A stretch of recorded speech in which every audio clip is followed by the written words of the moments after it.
美国向中国发出了求救信号，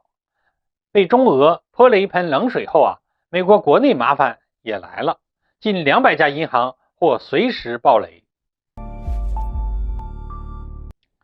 各位网友，大家好，欢迎收看本期中恒 Talk。当前华盛顿正在与我们中国讨论美国财政部长耶伦和商务部长雷蒙多可能访问中国的计划，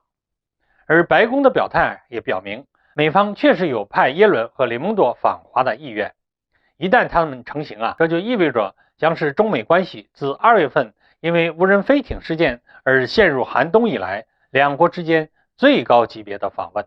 不过这并非美方就相关人士访华首次放风，在这之前耶伦就曾经对外表示，美国需要加强与中国在经济领域的沟通，而且这非常重要。与此同时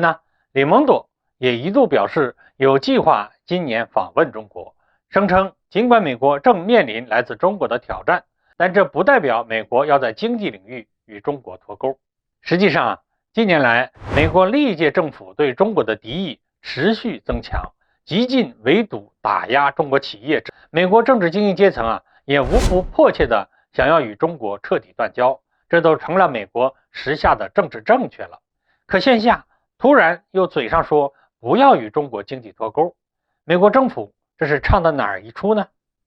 分析认为，美国一定有事情要求中国。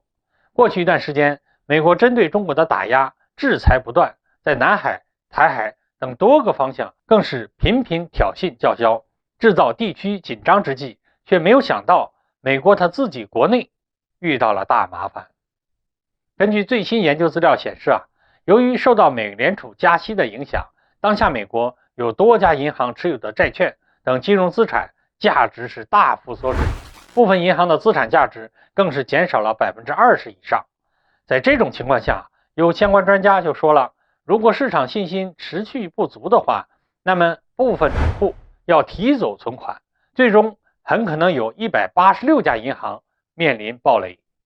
不仅如此加上中国也在加大力度抛售美国国债，对美国的经济也造成了一定的冲击。基于此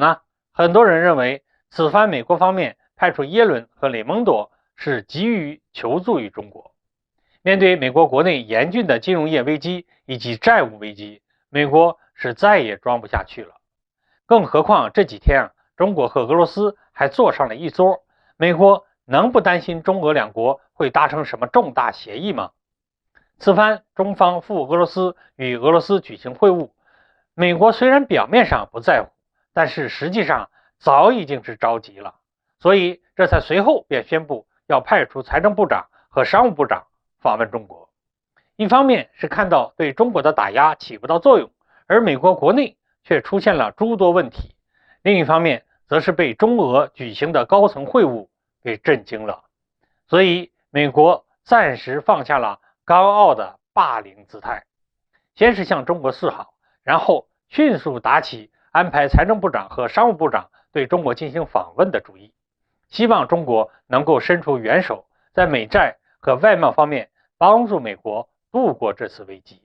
当然了，美国对华的态度向来是反复无常，有麻烦的时候才会来，而我们中国早就看透了这一点，前一段时间都不愿意跟美国废话了。所以此次耶伦和雷蒙多的中国之行能否成行，还真是一个问号，让我们拭目以待吧。好，各位网友，今天的话题就聊到这儿，欢迎各位留言评论，我们下期再见。